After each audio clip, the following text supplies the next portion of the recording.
Marks వద్ద 11వ అధ్యాయము 1 నుంచి 10 వచనాలు చదువుకున్నాము. చదవండి. వారు యెరూషలేమునకు సమీపించి ఒలివకొండ దగ్గరనున్న బెతానియా గ్రామమునకు వచ్చినప్పుడు ఆయన తన శిష్యులతో ఇద్దరిని చూపించి ఎదుటనున్న గ్రామమునకు వెళ్ళాడు. అందులో మీరు ప్రవేశింపగానే కట్టబడి ఉన్న ఒక గాడిద పిల్ల కనబడింది. దాని మీద ఏ మనుషుడైనా ఎప్పుడైనా కూర్చుకోలేదు. దాన్ని విప్పి కోలుకొని రండి. ఎవడైనా మీరు ఎందుకు ఇలాగ చేస్తున్నారని మిమ్మల్ని అడిగినగా అది ప్రభువు కావలసి ఉన్నదని చెప్పింది. తక్షణమే అతడు దానిని ఇక్కడికి తోలి పంపునని చెప్పి వారిని పంపాను.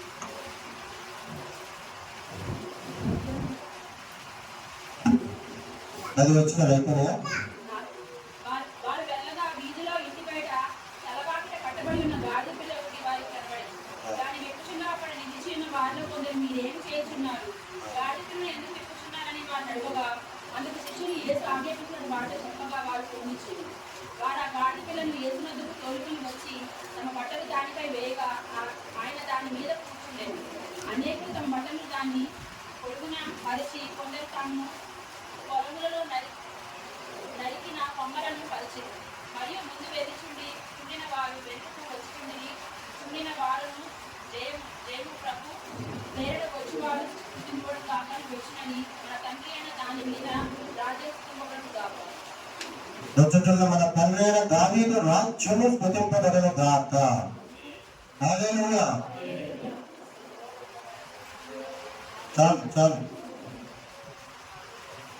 చాలు.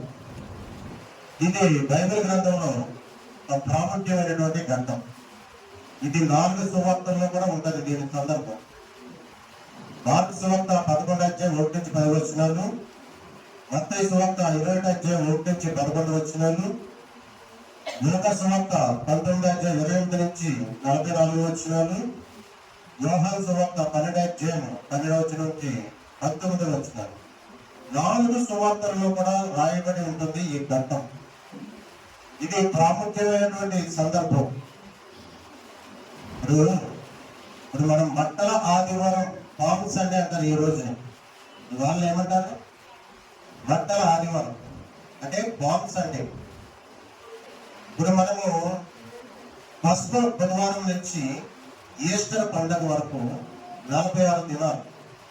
ఇందులో 6 ఆదివారాలు తీసేస్తే 40 దినాలని ఉపవాస దినాలుగా ప్రకటించారు. ఎంతోమంది భక్తులు ఉపవాసం ఉండి ప్రార్థన చేస్తారు. కొంతమంది నీసి ముట్టుకోరు, కొంతమంది అసలు భోజనం చేయరు, కొంతమంది అసలు నీసి తినరు. దేవుడు అలాగా ప్రపంచమంతా కూడా ఈ 40 దినాలు ఆచరిస్తున్నారు. ఇది రోమన్ క్యాథలిక్ వారు క్రీస్తు శకము 3వ శతాబ్దంలోనే పెట్టిన అటువంటి నిష్ట. ఒక క్రీస్తు శకం 3వ శతాబ్దం నుంచి కూడా ఇది జరుగుతుంది. ప్రపంచమంతా జరుగుతుంది. ఇక్కడ ఒక విషయం గుర్తుపెట్టుకోండి. యేసు ప్రభువారిని ప్రపంచంలోని ప్రజలందరూ ఆరాధిస్తారు. పరిశుద్ధ గ్రంథాన్ని ప్రపంచంలోని ప్రజలందరూ చదువుతారు. అంటే అన్ని నామముల కంటే పైనామము దేవుడు అందరికంటే గొప్ప దేవుడు. దేవుడు ఒక ప్రత్యేకమైన ఉద్దేశంతో ఒక ప్రజలందరి మీద ఒక ప్రణాళికను కలిగి ఉండి యేసు ప్రభువారిని తన కుమారుడైన యేసు ప్రభుని లోకానికి పంపించడం జరిగింది. ఏమిటా ప్రణాళిక అంటే ప్రజలందరూ పాపంతో నిండిపోయారు.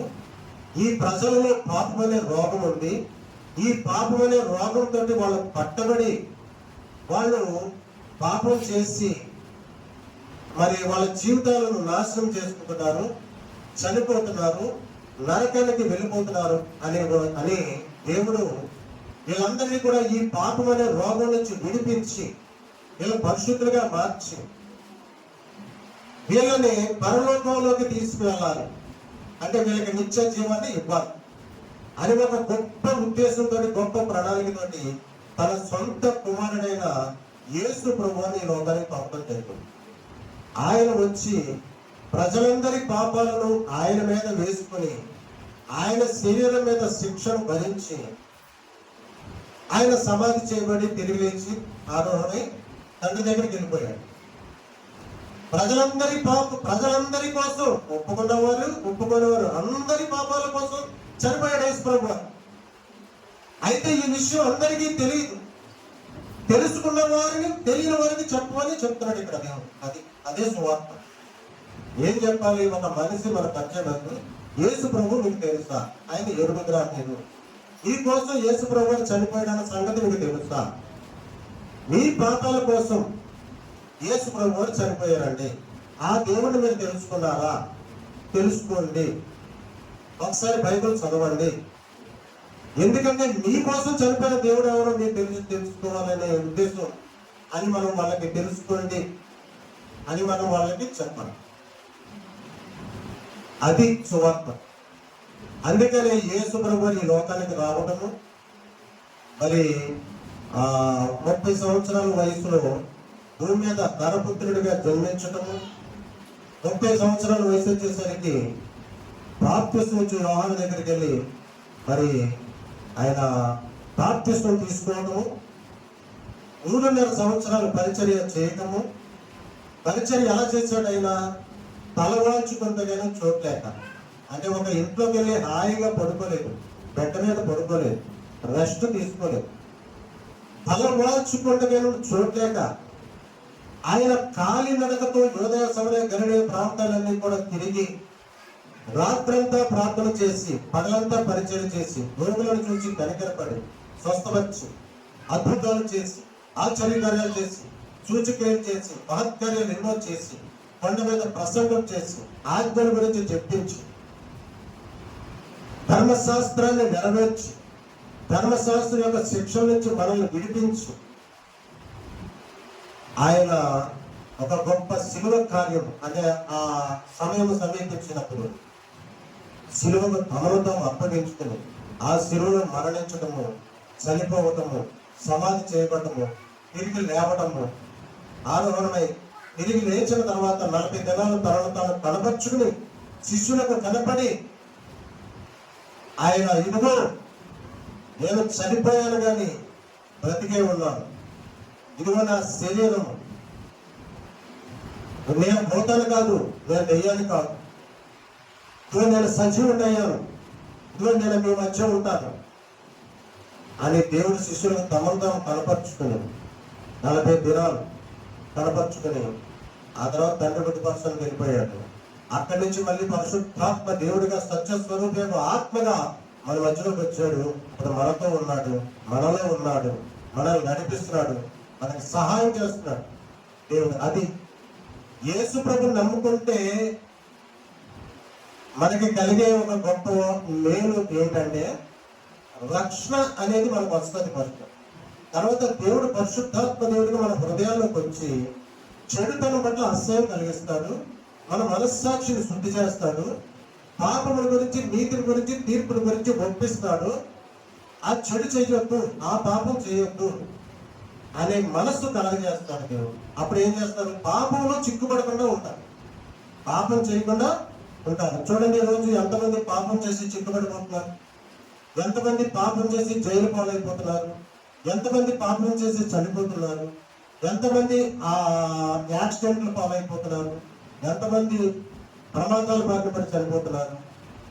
చూస్తున్నాం కళ్ళగా, ఈ వార్తలు వింటున్నాం మనం.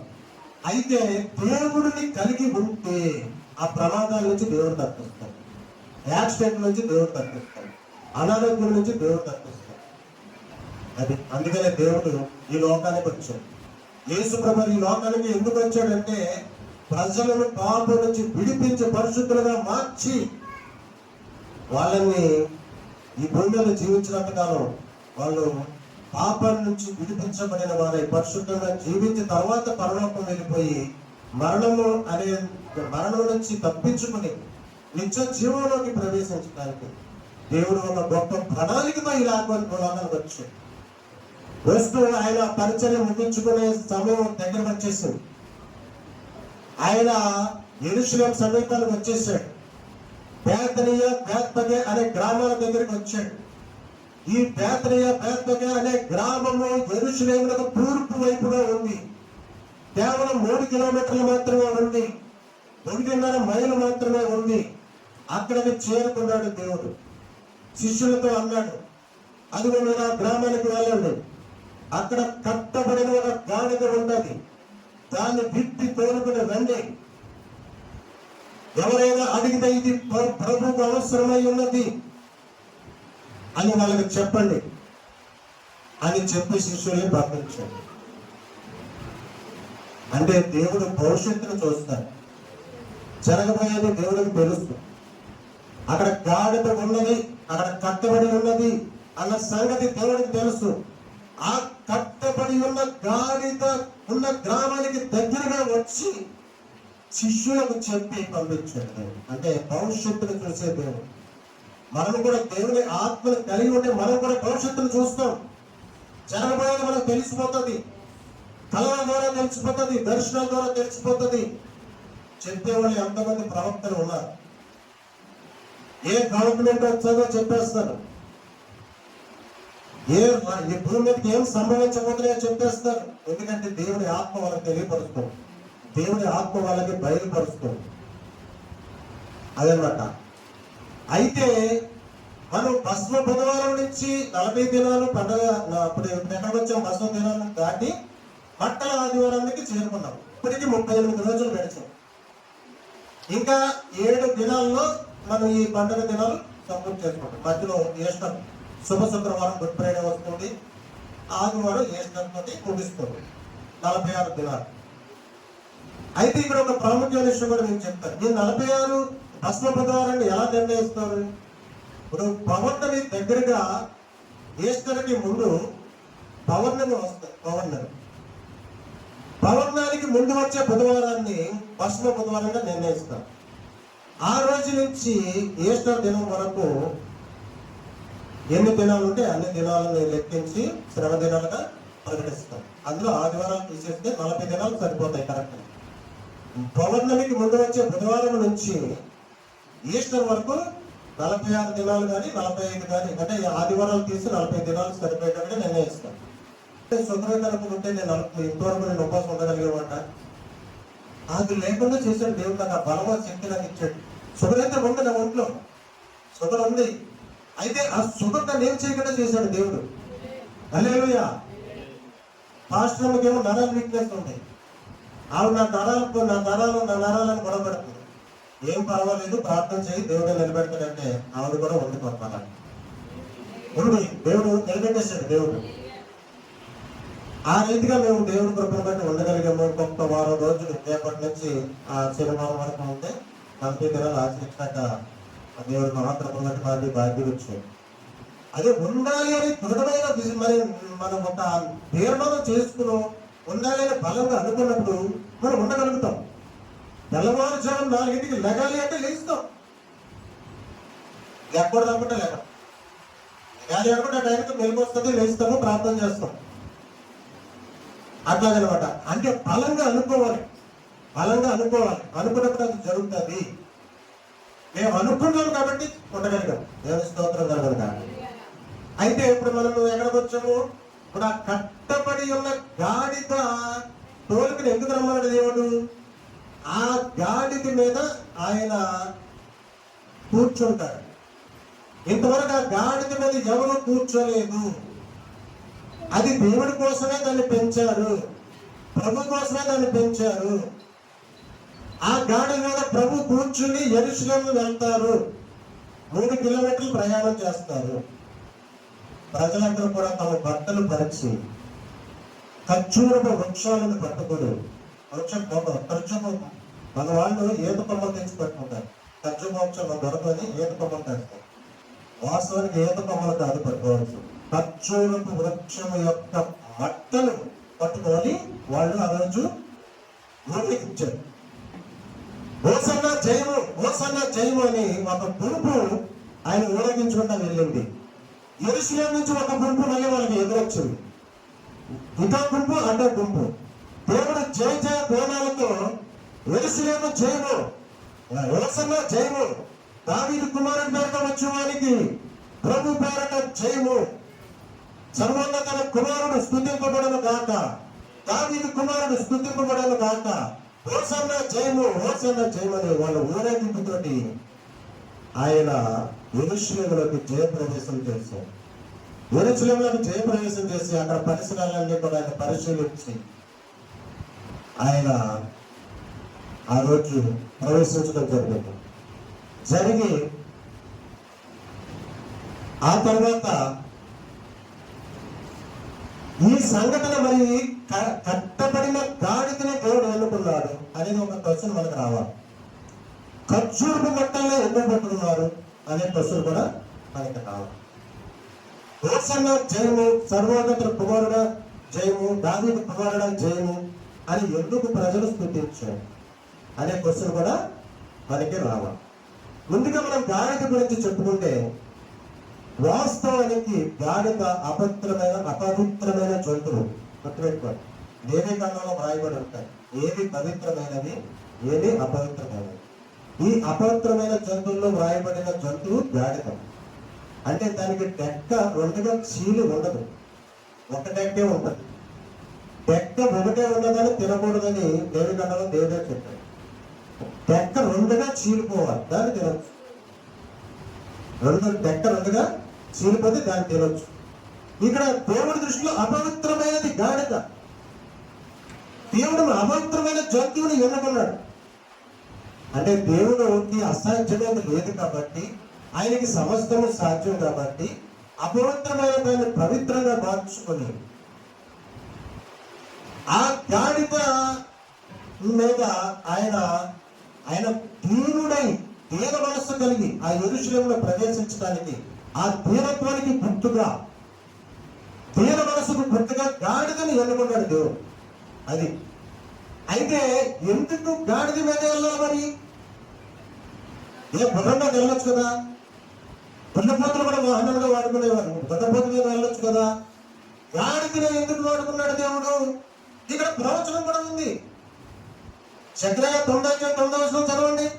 బహుగా సంతోషించుడి యెరూషలేము నివాసులారా, ఉల్లాసంగా ఉండుడి. నీ రాజు నీతిపరుడును, రక్షణ గలవాడును, దీనుడునై గాడిద పిల్లను ఎక్కి నీ యొద్దకు వచ్చుచున్నాడు. అది ఈ ప్రవచనం యొక్క నెరవేర్పు ప్రకారం ఆయన ఎవరంట? నీతిపరుడంట, రక్షణ గలవాడంట, దీనుడంట. నీ రాజు రక్షణ గలవాడు, నీతిపరుడు, దీనుడై గాడిద పిల్ల మీద ఎక్కి ఆయన వస్తాడు. మీరు సంతోషించండి, సీయోను నివాసులను సంతోషించండి. రక్షకుడు మీ మధ్యకు రాబోతున్నాడు, నీతిపరుడు మీ మధ్యకు రాబోతున్నాడు. మీ అందరినీ పాపాల నుంచి విడిపించడానికి ఆయన రాబోతున్నాడు. మీరు సంతోషించండి, ఉల్లసించండి, జయ ధ్వనాలు చేయండి అని ప్రవచనం ప్రకారంగా, ఆ ప్రవచనం నెరవేరు ప్రకారం గాడిద ప్రయాణం చేయడానికి ఆయన బయలుదేరారు. మరి ఖర్జూరపు బట్టల్లో ఎందుకు పట్టుకున్నారు? ఇప్పుడు మనకి గాడిద గురించి ఇంకా ఎన్నో చెప్పుకోవచ్చు. మనం ఇప్పుడు గాడిద బైబిల్ గ్రంథంలో మొట్టమొదటి ఆదికాండం 22వ అధ్యాయంలో అబ్రహాము ఇస్సాకును బలిచ్చినప్పుడు ఆయన గంట కట్టి గాడిద మీద బయలుదేరి వెళ్ళినాడు. తర్వాత సంఖ్యాకాండంలో బిలాము గాడిద మీద వెళుతూ ఉంటే గాడిదకు యెహోవా దూత కనిపించింది. ఇక్కడ ప్రవచనము గాడిద మీద ఎక్కి దేవుడు వస్తాడనే ప్రవచనం ఉంది. ఇలాగ గాడిద 140 సార్లు బైబిల్ గ్రంథంలో ప్రస్తావించబడింది. ఆ గాడిద ప్రవచనం ప్రకారం దేవుడు యెరూషలేము జయప్రవేశం చేశాడు. బట్టల ఆదివారం రోజు, మాంసటి రోజు. ఆనాటి నుంచి ఈనాటి వరకు ఒక పండుగగా ఆచరిస్తున్నారు. తర్వాత ఖర్జూర వృక్షాలు ఎందుకు పెట్టుకున్నారు? ఖర్జూర వృక్షము అది చాలా శ్రేష్టమైనది. అది దాని యొక్క వేరు ఇటు ఇటు ఇటు వెళ్ళదు, ఎల్లంగా వెళ్ళిపోతారు భూములకు. నీతిమంతుడు దిక్కలు చూడతాడు, నీతిమంతుడు తన పనిగా తను చేసుకుంటూ వెళ్ళిపోతాడు. వాళ్ళు ఎలా ఉన్నారు, వీళ్ళు ఎలా ఉన్నారు, వాళ్ళని చేస్తున్నారు, వీళ్ళని చేస్తున్నారు, వాడానికి సంపాదించండి, వీళ్ళని సంపాదించడం వాళ్ళకి అనవసరం.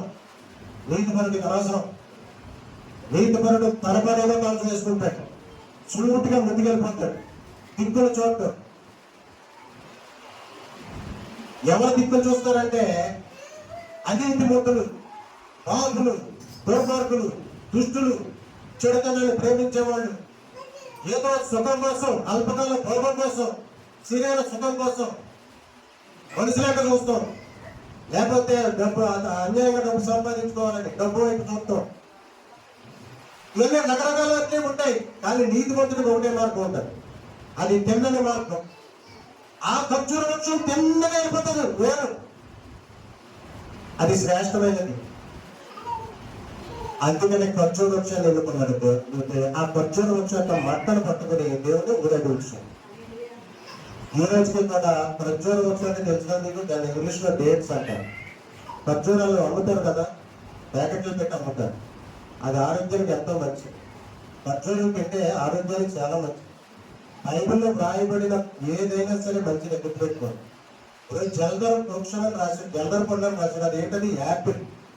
మరి ఎందుకు డాక్టర్లు ఒక యాపిల్ తినండి, ఒక యాపిల్ తినడం డాక్టర్ దగ్గరికి వెళ్ళడం చెప్తారు కదా. ఒక యాపిల్ తింటే డాక్టర్ దగ్గరికి వెళ్ళడం, కాబట్టి అది శ్రేష్టం. దానిమ్మ రాసి, దానిమ్మ చాలా ఆరోగ్యకరమైనది. దానిమ్మ తింటే ఆరోగ్యం, అందుకని దానిమ్మలో రాశారు.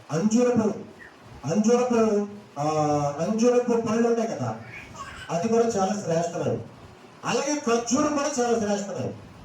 ఇది దీన మనస్సు, దీనత్వానికి సూచనగా గాడిద మీద దేవుడు యెరూషలేములోకి జయప్రవేశం చేశాడు. ఆయన అబ్రహాం కుమారుడు, ఆయన దావీదు సంతానం, ఆయన యోధా గోత్రం సోము, ఆయన నజరుడైన యేసు, ఆయన నీతిమంతుడు, ఆయన రక్షకుడు, ఆయన దీన మనస్సు కలిగిన వాడు.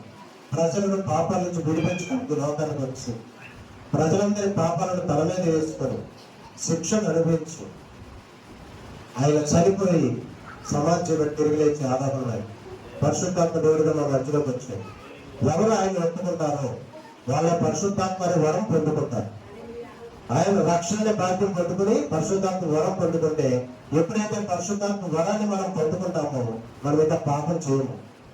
మనం ఇంకా పాపము చేయాలనే ఆలోచనలు మనకు ఉండవు. సమస్త జ్ఞానానికి వచ్చిన సమాధానంతో మన తలంపులకు, మన హృదయాలకు ఆయనే కావడమే ఉంటాడు.